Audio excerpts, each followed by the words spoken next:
Good morning friends. आज module D CCP में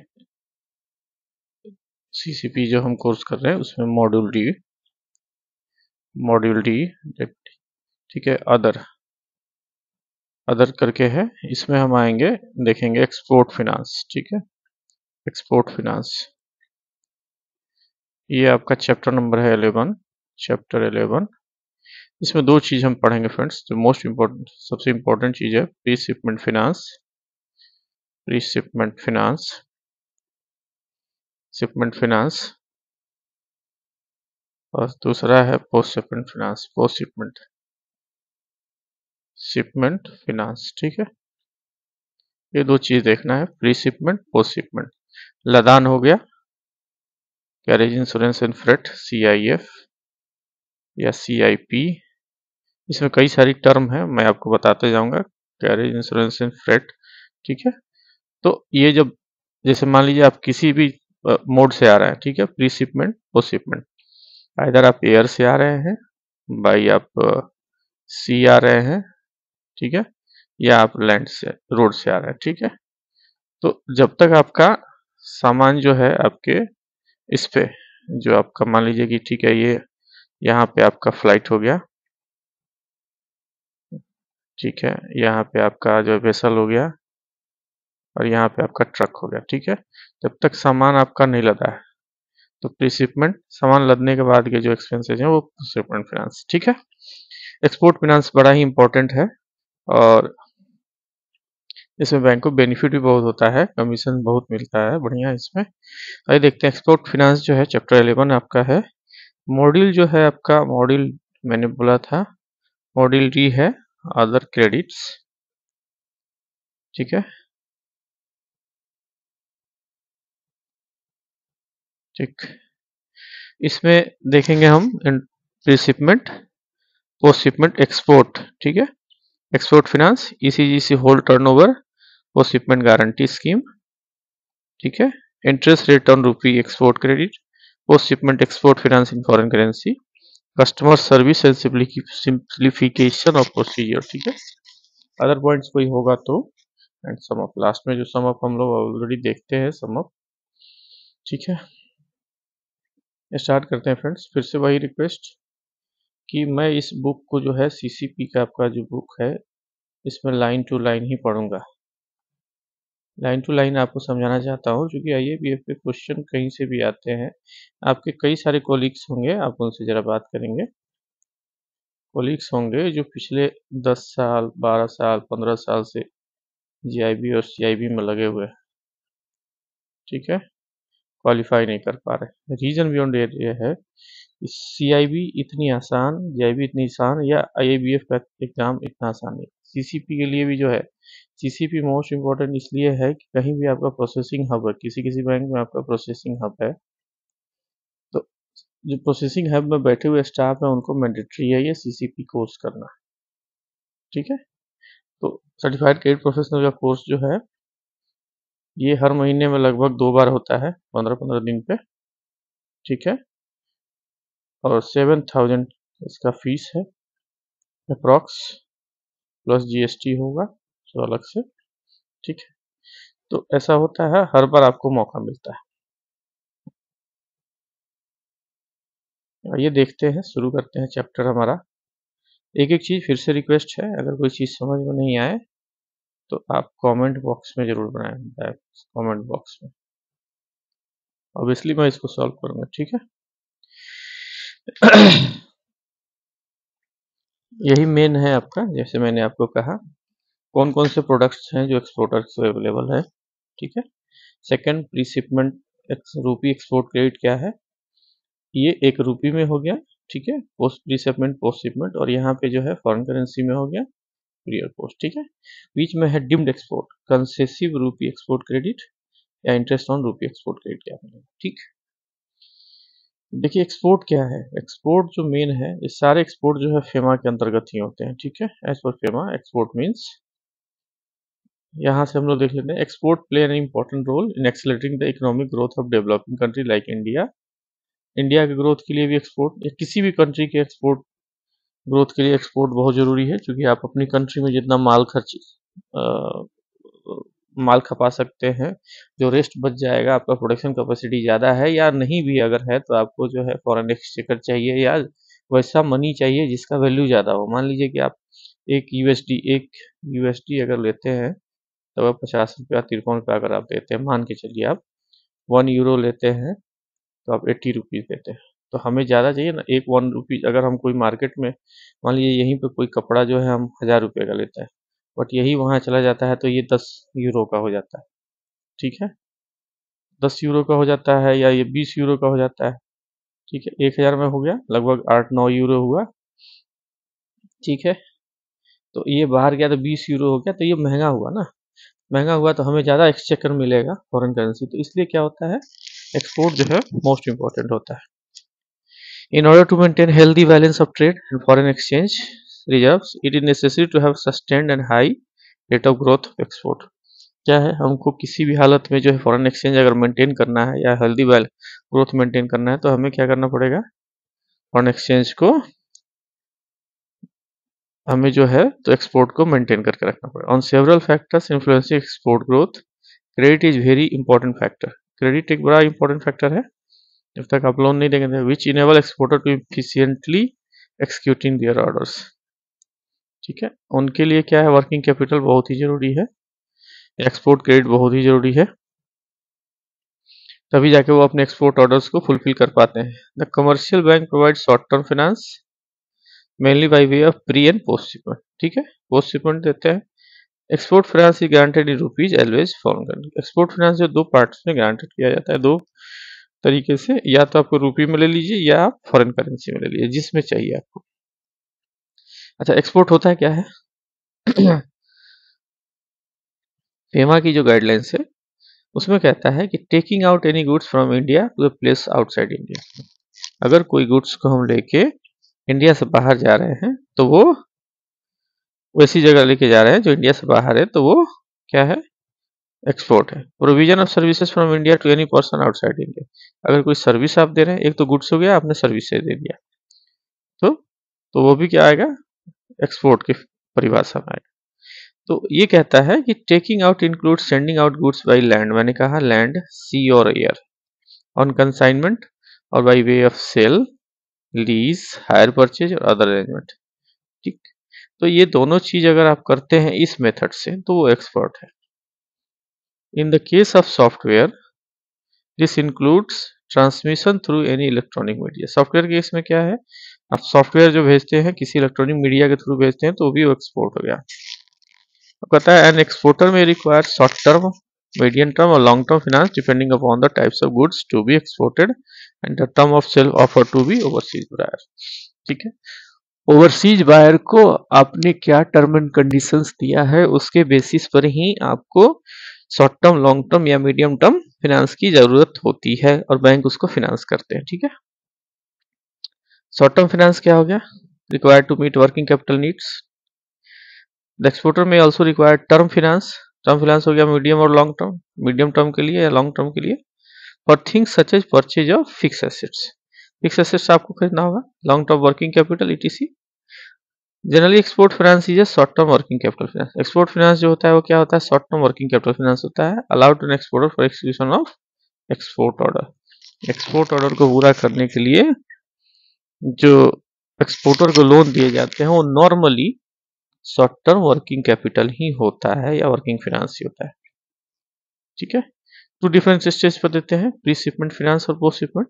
ठीक है, तो कहता है financial assistance extended to exporter from date of receipt of export order till the date of shipment. Till the date of shipment is known as pre shipment credit. जब तक shipment नहीं हुआ है तब तक शिपमेंट, प्री शिपमेंट होगा। Such finance is extended for the purpose of procuring raw material, processing, packaging, transportation, warehousing of goods means meant for export. तो ये जो क्या होता है, इस पर्पज के लिए होता है, जब तक आपका जो है शिपमेंट नहीं होता है, ठीक है, तब तक के लिए आपको ये प्री शिपमेंट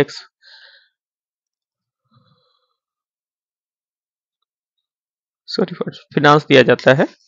उसमें क्या है कि आप रॉ मटेरियल परचेज करते हैं, मान लीजिए आपको एक्सपोर्ट ऑर्डर मिला है किसी बायर से, तो उसको फुलफिल करने के लिए रॉ मटेरियल चाहिए, फिर आप उसको प्रोसेसिंग करेंगे, उसका पैकेजिंग करेंगे, ट्रांसपोर्ट करेंगे, वेयर हाउस में करेंगे, तो ठीक है। तो इसके लिए ये pre shipment. Post shipment finance क्या होगा? Mean for working capital requirement after actual shipment of goods. जब शिपमेंट ऑफ गुड्स आपका हो जाता है तो उसके बाद जो है आपको जो फाइनेंस मिलता है वो हो गया पोस्ट शिपमेंट।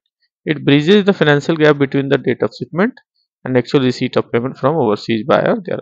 ठीक है, यह क्या करता है? आपने शिपमेंट कर दिया, शिपमेंट कर दिया, अब ये बायर के पास पहुंचेगा, बायर से जो है फिर पेमेंट आएगा आपके बैंक को। इसके बीच में मान लीजिए 30 डेज लग गए, इस गैप को पूरा करने, चूंकि आपका पैसा तो यहाँ फंसा हुआ है बायर के पास, जब तो बायर पैसा देगा नहीं तब आपके पास फिर वर्किंग कैपिटल आएगी नहीं, या रिवॉल्विंग क्रेडिट आएगी नहीं, या कैश आएगा नहीं, या लिक्विड आएगा नहीं, तो फिर आपका जो है प्रोसेस शुरू होगा नहीं, प्रोसेसिंग प्रोक्योरिंग का, रॉ मटेरियल का, रॉ मटेरियल परचेज करने का। तो इस गैप को पूरा करने के लिए, इस बीच के गैप को पूरा करने के लिए जो दिया उसे ही हम पोस्ट शिपमेंट फाइनेंस कहते हैं। ठीक है, in other words this credit facility extended to exporter for the date of shipment of goods till the realization of export proceeds। ठीक है, जब तक आपका रियलाइजेशन, मतलब यहाँ से पैसे आपके नहीं आते। प्री शिपमेंट फाइनेंस में आप देखिए, प्री शिपमेंट में मैंने दो चीज कहा, आप रूपी में भी होता है, रूपी और फॉरेन करेंसी। ठीक है, फॉरेन में दो टाइप से। तो प्री शिपमेंट रूपी क्रेडिट में क्या है? तो इसमें कौन कौन सा प्रोडक्ट अवेलेबल है under pre shipment? EPC, export packing credit, ठीक है, in rupee, packing credit in foreign currency, PCFC. ठीक है, फॉरेन करेंसी में आपको मिलेगा advance against government incentive covered under ECGC policy. ECGC policy में कुछ जो है एक्सपोर्ट क्रेडिटर गारंटी कॉर्पोरेशन, तो इसके थ्रू जो कुछ एडवांस आपको मिल रहे हैं वो भी प्री शिपमेंट एक्सपोर्ट क्रेडिट में फाइनेंस होता है। Advance against receivable, duty drawback, customs से आपको जो कुछ मिलना है, customs. Advance against cheques draft received in advance from exporter, तो advance against cheque draft received in advance of exports, export के बदले कोई चेक और ड्राफ्ट मिला है, तो इसमें आता है export packing credit rupees, EPC in rupees. ये क्या है? अब ये जो एक्सपोर्ट, ये वाला सबसे पहले आएंगे हम लोग export packing credit in rupees. ठीक है, इसको देखते हैं। तो ये क्या है? Pre shipment packing credit is the working capital finance granted to the exporter for purchase. इसके लिए परचेज के लिए, प्रोसेसिंग के लिए, मैन्युफैक्चरिंग और packaging of goods prior to shipment of working capital, prior to shipment. ठीक है, working capital expenses towards rendering the services against LC और कंफर्म इररिवोकेबल ऑर्डर और any other evidence of an order for export. ठीक है, pre shipment इसी के लिए दिया जाता है, किसके लिए? For purchase of, purchase, processing, manufacturing और packaging of goods prior to pre shipment. ठीक है, prior to shipment. Working capital expenses towards rendering the services against LC, LC के अगेंस्ट में जो सर्विस लगा, ठीक है, या पैसे लगे या फीस लगे या कुछ और भी रिवोकेबल ऑर्डर के कारण जो है कुछ लगा, तो इसके लिए जो फाइनेंस हम लोग करते हैं उसे pre shipment finance. Period of packing credit is pre shipment finance, pre shipment credit या प्री शिपमेंट, उसको पैकिंग क्रेडिट भी बोलते हैं। तो the period of packing credit is to be decided by the bank based on the relevant factor. ये कौन decide करेगा? Credit का पीरियड क्या होगा? ये बैंक डिसाइड करेगा।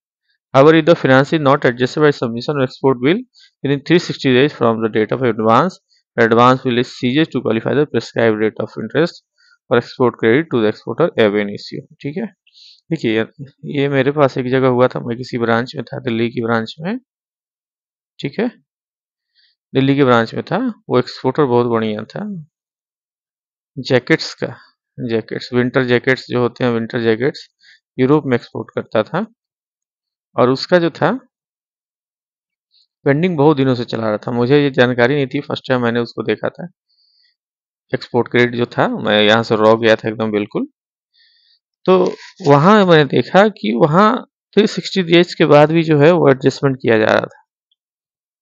बाद में वो चीज़ें पकड़ में आई और फिर मैंने उस चीज़ को रोका।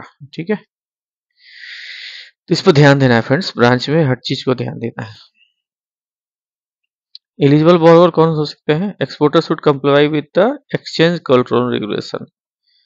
एक्सचेंज कंट्रोल रेगुलेशन जो है उसको कंप्लाई करना है, आईईसी कोड अलॉटेड बाय डीजीएफसी, ठीक है। उसको इंपोर्ट एक्सपोर्ट कोड चाहिए, तो डीजीएफसी दिया direct foreign trade. This condition is not applicable for pre shipment credit granted to sub supplier. अगर सब सप्लायर को प्री शिपमेंट क्रेडिट दिया गया तो उस पर लागू नहीं। Similarly wherever applicable for the exporter should also possess an export license quota granted by Export Promotion Council should have confirm order of LC in his favor, ठीक है। अगर मान लीजिए कभी अगर जरूरत हो, the exporter should also possess an export license quota granted by Export Promotion। कोई एक्सपोर्ट प्रमोशन काउंसिल है, उसने जो है एक्सपोर्ट लाइसेंस या एक्सपोर्ट का कोटा दे दिया है, ठीक है, या कंफर्म्ड एलसी है, तो उसको आप, वो एलिजिबल बॉरोवर है, ठीक है।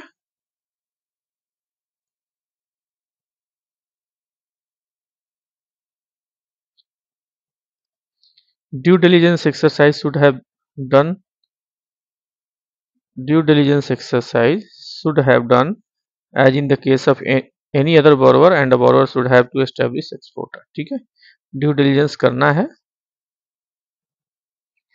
Done in case of any other borrower, दूसरे borrower के केस में ड्यू डिलीजेंस करना है, and the borrower should have to establish as exporter होना चाहिए, ठीक है। Bank should satisfy themselves about the standing of LC opening bank and buyer, ठीक।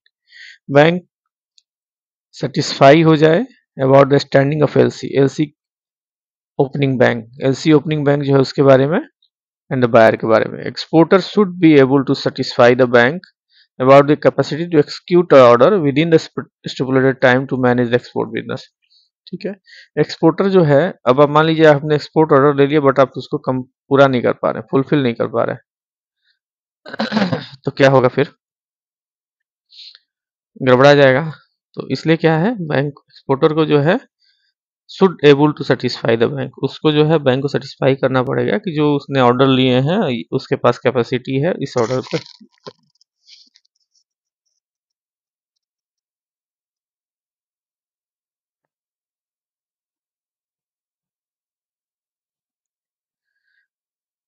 तो बैंक को क्या करना चाहिए? Bank should satisfy, bank should satisfy bank should satisfy themselves about the standing of LC opening bank, ठीक है। Exporter क्या है? एक्सपोर्टर को भी सेटिस्फाई करना पड़ेगा बैंक को कि they have the capacity to execute the order within the stipulated time period to manage the export business, ठीक है। नेक्स्ट है, branches should also look into the regulations and the political referential condition of importer, importer मतलब किस country का importer है, ठीक है, to manage the export, ठीक है। अब मान लीजिए आप युगांडा में अभी जो है या लेबनान में भेज देंगे एक्सपोर्टर, वहां से इंपोर्टर कोई होगा तो क्या आप एक्सपोर्ट कर पाएंगे? तो वो भी देखना है। If the goods to be exported involve import of raw material component, appropriate arrangement should have to be made by the exporter for such imports, ठीक है।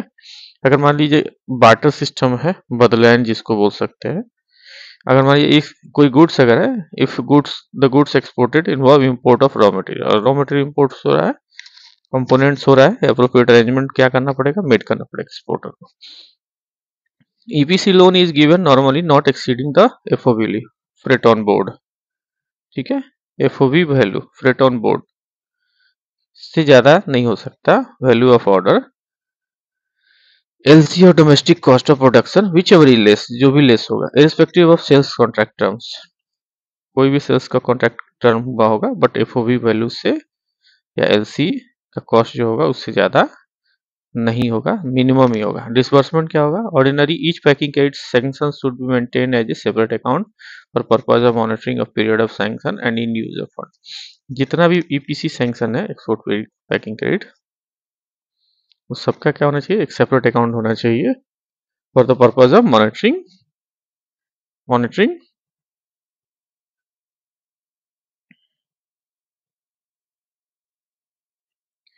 मॉनिटरिंग करने के लिए, ठीक है, इन use of the funds. The RBI discontinued refinance of export credit and replaced with its system level liquidity provision। Refinancing बंद कर दिया है, अब सिस्टम जो है सिस्टम लेवल लिक्विडिटी प्रोविजन लागू। तो फैसिलिटी में भी release in one lump sum और in stage as per the requirement of executing the orders of LC. ये फैसिलिटी जो है कब रिलीज की जाएगी, लमसम की जाएगी या स्टेज में, as per the requirement of exceeding the export orders. Stage wise release account may be maintain depend upon the type of goods services. ठीक है, ये मेंटेन करना पड़ेगा। बैंक को क्या करना चाहिए, bank should continue to keep a close watch on the third end use. End use पे हर चीज में हम लोग इंड्यूज का जो भी क्रेडिट जहाँ पे जुट गया लोन्स, वहां पे हम लोग इंड्यूज एकदम इंश्योर कर देंगे होना चाहिए। Ensure that credit at lower rates of interest is use for genuine requirement of export. आप ध्यान में रखिए फ्रेंड्स, इसमें जो है ना एक्सपोर्ट में जो है गवर्नमेंट बहुत ही प्रमोशन देती है, उसको टीजर रेट ऑफ इंटरेस्ट में मिलता है, उसको इंटरेस्ट का जो है सब्सिडी भी मिलती है एक्सपोर्टर्स को। तो इधर इनका जो है, जैसे अगर 11% लग रहा है, 4% इनको सब्सिडी मिल गई तो ये 7% लगेगा। आप सोचिए 7% पे मार्केट में आप लेके देखिए नहीं मिलेगा। Bank should also monitor the progress made by the exporter in timely fulfilment of exporter. ठीक है, अब नेक्स्ट जो था, एक उर्जित पटेल हमारे जो है गवर्नर थे, doctor Urjit R Patel committee recommendation to move away from the sector specific refinance to add a more generalised provision of system liquidity without preferential access to particular sector liquidity.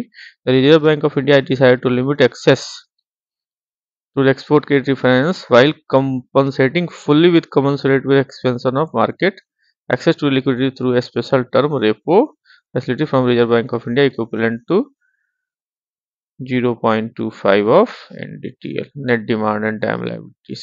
इससे ऐड कर दिया था। क्या कहा, एक उर्जित पटेल कमिटी थे जो आरबीआई के गवर्नर भी था, उनके रिकमेंडेशन में क्या किया गया, to move away from sector specific refinance से इन्होंने क्या किया, जनरलाइज प्रोविजन कर दिया सिस्टम लिक्विडिटी का, without preferential access to any particular sector, किसी भी पार्टिकुलर सेक्टर को प्रेफरेंस नहीं देते हुए entity. The Reserve Bank has decided to limit access to export credit refinance while compensating fully with the commensurate expansion of market access to liquidity through special term repo जो था उसके हिसाब से उसको रिफाइनेंसिंग किया। This should improve access of liquidity को improve करता from the Reserve Bank of India for system as a whole without the procedural formality relating to the documentary evidence authorization and verification associated with the export credit refinance। ठीक है, इससे क्या फायदा मिला, improve किया access to the liquidity from Reserve Bank of India for system as a whole without a procedure formality, कोई बहुत बड़ा प्रोसीजर फॉर्मेलिटी नहीं हुआ, relating to the documentary evidence authorisation and verification associated with the export ECR. This should also improve the transmission of policy impulses across the interest rate spectrum and engender efficiency in cash treasury। क्या होगा फिर इससे, इसने improve भी किया, this should also improve the transmission of policy impulse across the interest rate exports. ठीक है, liquidation कैसे होगा, लिक्विडेशन ऑफ पैकिंग क्रेडिट आपने पीसी इशू तो कर दिया। ठीक है, तो जनरल क्या है, जनरल प्रोविजन है, liquidation of export credit facility may be made out of the proceeds of the bill drawn thereby converting the pre-shipment into post-shipment। ठीक है, क्या करते हैं हम लोग, जो प्री शिपमेंट क्रेडिट है उसको जो है हम लोग क्या करते हैं, बिल्स जो होता है प्रोसीड्स ऑफ बिल्स जो ड्रॉन होता है उसी को कन्वर्ट कर देते हैं हम लोग प्री शिपमेंट से पोस्ट शिपमेंट में। ठीक है, subject to the mutual agreement between the exporter and the banker, ये बैंकर और एक्सपोर्टर के बीच का एग्रीमेंट अगर ठीक ठाक है। इट कैन ऑल्सो भी लिक्विडेटेड, अगर दूसरे तरीके से भी लिक्विडेट करना है, repaid prepaid out of the balance in the exchange earner EEFC account से या DDA account in the case of diamond dollar study jewellery exporter as the form of rupee resources of the exporter of the extent of export have actually taken place. ठीक है, या तो दूसरा तरीका है कि हमने प्री शिपमेंट जो है, जो हमारे पास प्रोसीड्स ऑफ बिल्स आए, हमने प्री शिपमेंट आपका जो था उसको हमने पोस्ट शिपमेंट में कन्वर्ट कर दिया। ठीक है, या आपका जो है हमारे पास पैसा पड़ा हुआ है ईईएफसी में exchange earner foreign currency account या डीडीए डायमंड डॉलर अकाउंट। ठीक है, तो वहां से भी आप एडजस्ट कर सकते हैं। ठीक है, if not so liquidated repaid bank have to choice to restipulate the rate of interest from the date of advance. देखिए अगर आपको लिक्विडेशन नहीं हुआ है ईपीसी, ठीक है, प्रीशिपमेंट क्रेडिट नहीं हुआ, तो बैंक चाहे तो अपना रेट ऑफ एडवांस इंटरेस्ट जो है और एडवांस में बढ़ा सकती है। Bank would however provide operational flexibility for repayment liquidation of EPC with export document relating to other export order, same or other commodity export, or the existing packing credit may be also be marked off proceeds of export document against which no packing credit has been drawn by the exporter to client webdrop। क्या कहना चाहता है ये, इसमें कहा गया है कि bank would however provide operational flexibility, operational flexibility देता है इसके लिए फॉर लिक्विडेशन या repayment of EPC with export document relating to, export document किसके साथ रिलेट होना चाहिए, विथ अदर एक्सपोर्ट ऑर्डर, ठीक है, फॉर द सेम और अदर कमोडिटी एक्सपोर्टेड और एग्जिस्टिंग पैकिंग क्रेडिट में ऑल्सो भी मार्क, उसको मार्क कर सकते हैं आप अगर कोई एग्जिस्टिंग ईपीसी है, with proceeds for export document against which no packing credit has been drawn by the exporter clients। ठीक है, अगर वैसे एक्सपोर्ट ऑर्डर को आप मार्क कर सकते हैं अगर लिक्विडेशन नहीं हो रहा है जिसके अगेंस्ट में क्लाइंट ने कोई भी पैकिंग क्रेडिट नहीं लिया हो, who have a good track record। ठीक है, these relaxations should not be extended to the transaction of sister associate or group sanction। ये जो रिलैक्सेशन है वो आप सिस्टर कंसर्न या एसोसिएट कंसर्न को नहीं दे सकते। अगर मान लीजिए कि पैकिंग क्रेडिट, सेकंड जो है packing credit in excess of export value, export value से ज्यादा का अगर packing credit, where by product can be exported, अगर बाई प्रोडक्ट उसमें एक्सपोर्ट हो रहा है तो क्या होगा, where the exporter is unable to tender export bill of equivalent value for liquidating the packing credit due to shortfall on account of wastage involved in processing of agro products like raw, cashew, nuts, etc. Bank may allow exporter inter alia to extinguish the excess packing credit by export bill drawn in respect of byproduct like cashew। ठीक है, इसमें क्या है कि अगर जो है packing credit जो है एक्सपोर्ट वैल्यू से ज़्यादा का हो गया, ठीक है, ज़्यादा का, तो उस केस में क्या है बैंक अलाउ कर सकता है कि कुछ सर्टेन केसेस में जहां एग्रो प्रोडक्ट्स हैं जहां पे आपको वेस्टेज निकलता है, अगर उस वेस्टेज का एक्सपोर्ट होता है या उस वेस्टेज का कोई बिल्स है तो उसको एडजस्ट कर सकते हैं ईपीसी को एडजस्ट करने में एक्सपोर्ट पैकिंग क्रेडिट का। Partial sale domestic sale is involve, अगर मान लीजिए कि कोई एक्सपोर्ट हुआ उसमें कुछ पार्शियल सेल डोमेस्टिक भी है तो क्या होगा, in respect of export of agro based product like tobacco, paper, cardamom, cashew nuts, the exporter has the necessary to purchase the somewhat larger quantity of raw agricultural produce and grade into the exportable and non-exportable variety and only the former is exported। ठीक है, तो क्या होगा अगर मान लीजिए कि कोई एग्रो प्रोडक्ट्स है जैसे टोबैको है, पेपर है, कार्डेमम है, कैस्यू है, कोई भी देखिए एक्सपोर्टर है, जब आप बाहर में सामान भेजते हैं सिंपल से जानिए फ्रेंड्स, आपको एक नंबर माल भेजना होगा, एक नंबर सामान आपको सेंड करना होगा, ठीक है, तभी वो आपसे मंगाएगा। ठीक, आप अपने यहाँ से 2 नंबर 3 नंबर जितना चाहे खपाइए ना, 1000 रुपये का पॉइंट बेच लीजिए, 500 का बेच लीजिए, 4 नंबर 400 का बेच लीजिए, 100 रुपये सब बिक जाएगा, बट आपको वहां वाला चाहिए 2000 वाला तो 2000 वाला ही चाहिए। ठीक है, तो वही कहता है कि यहाँ सॉर्टिंग करता है कौन सा, किसमें, एक्सपोर्टेबल या नॉन एक्सपोर्टेबल में, किसके लिए, तो कौन सा एक्सपोर्ट करेगा, एक्सपोर्टेबल वाला ही। तो non exportable balance is necessary to sold domestically, मैंने बोला ना कि ये जो बैलेंस आपका रह गया वो क्या करता है, उसको लोकली सेल हो जाएगा। आप बाहर में तो 2000 वाला बेचेंगे, बट आप चाहे तो जो रह गया आपका और डोमेस्टिकली से सेल कर सकते हैं। तो उस केस में क्या होगा, for the packing credit covering such non-exportable portion, bank are required to charge the rate of interest applicable to the domestic advance। उस पर बैंक क्या करेगा, डोमेस्टिक एडवांस का जो रेट ऑफ इंटरेस्ट होगा वो चार्ज कर लेगा from date of advance of packing credit. ठीक है, अब मान लीजिए export of deoiled and defatted cracks, export जो है bank are permitted to grant packing credit advance to exporter of HPS ground nuts, ठीक है, and deoiled defatted cracks to the extent of value of raw material required even though the value thereof exceeds the value of export. मान लीजिए उसका value जो है export order से exceed कर रहा है, तो भी जो है पैकिंग क्रेडिट उसको अलाउ कर। The advance in excess of export order is required to be adjusted either in cash or by sale of residual byproduct oil within the period not exceeding 30 days from the date of advance। उसमें क्या होगा उस case में, तो जो advance होगा इन excess of export order के अलावा वो किससे एडजस्ट किया जाएगा, बाय प्रोडक्ट से, जो सेल होगा, ठीक है। लेकिन उसको 30 दिन के अंदर आपको एडजस्ट करना है। देखिए अब इसमें क्या है, अब एक्सपोर्टर जिसका बहुत बढ़िया ट्रैक रिकॉर्ड है तो उसको क्या बेनिफिट सरकार से मिलेगा वो देखिए। Bank have however have been given operational flexibility to extend the following relaxation to the exporter client who have a good track record।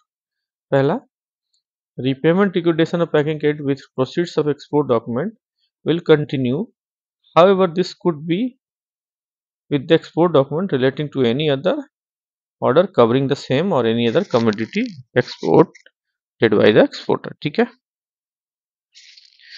तो रिपेमेंट जो होगा ये लिक्विडेशन ऑफ पैकिंग क्रेडिट होगा प्रोसीड्स ऑफ एक्सपोर्ट डॉक्यूमेंट से और जारी रहेगा, लेकिन this could be the export document relating to any other order, ये एनी ऑर्डर दूसरे ऑर्डर से भी होगा कवर हो सकता है, सेम में भी other commodity exported bye the exporter, ठीक है। while allowing substitution of the contract in this way bank should ensure that it is commercially necessary and unavoidable, ठीक है। बैंक को ये इंश्योर करना होगा कि ये टोटली कमर्शियल है और unavoidable है। Banks should also satisfy themselves about the valid reason as to why packing credit extended for shipment of particular commodity cannot be liquidated in normal method। अब किसी particular commodity के लिए दिया, अगर नहीं हो रहा है liquidation तो आप दूसरे से भी आप liquidate कर सकते हैं, बट आपको justify satisfy करना होगा। As far as possible, the substitution of contract could be allowed if exporter maintains account with the same bank में अगर maintain और it has approval of member of the consortium, या consortium है, ठीक है। The existing packing credit में also भी mark off, अब एग्जिस्टिंग पैकिंग क्रेडिट है उसको भी मार्क ऑफ कर सकते हैं with the proceeds of the export document against which no packing credit has been drawn by the exporter. मान लीजिए कुछ ऐसा है जिसमें पैकिंग क्रेडिट वैसे डॉक्यूमेंट के अगेंस्ट में जो है ना उसको मार्कअप कर सकते हैं जिसके अगेंस्ट में जो है ना उसने पैकिंग क्रेडिट नहीं लिया है, ठीक है। However, it is possible that the exporter might avail EPC with one bank and submit the document to another bank, ठीक है। ये भी संभावना हो सकती है कि पैकिंग क्रेडिट आपसे लिया और डॉक्यूमेंट किसी और बैंक में डिस्काउंट के लिए दे दिया। In view of this possibility bank may extend such facility after insuring that the exporter has not availed packing credit from other bank against the document submitted, ठीक है। हमें ये इंश्योर करना पड़ेगा कि एक्सपोर्टर ने जो है इस डॉक्यूमेंट के अगेंस्ट में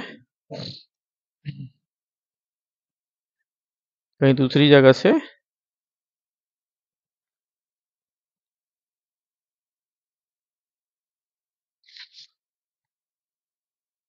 लोन तो नहीं लिया है, ठीक है।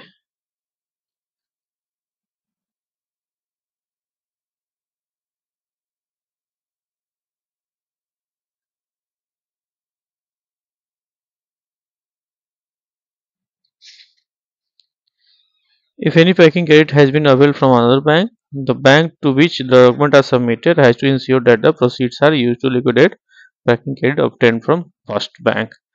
उस केस में क्या होगा, पैकिंग क्रेडिट जो है फर्स्ट बैंक से है उसको लिक्विडेट करना होगा।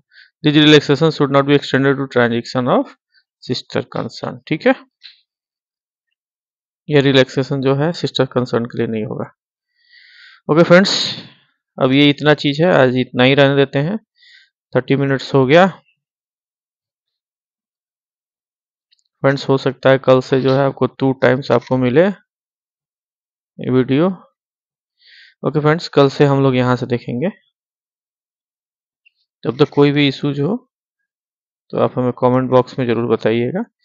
कल हम लोग देखेंगे रनिंग अकाउंट फैसिलिटी क्या है, ठीक है। ओके फ्रेंड्स, तब तक हमको हमारा चैनल अगर अच्छा लग रहा है तो लाइक शेयर और सब्सक्राइब जरूर करिए फ्रेंड्स, ठीक है। Thank you.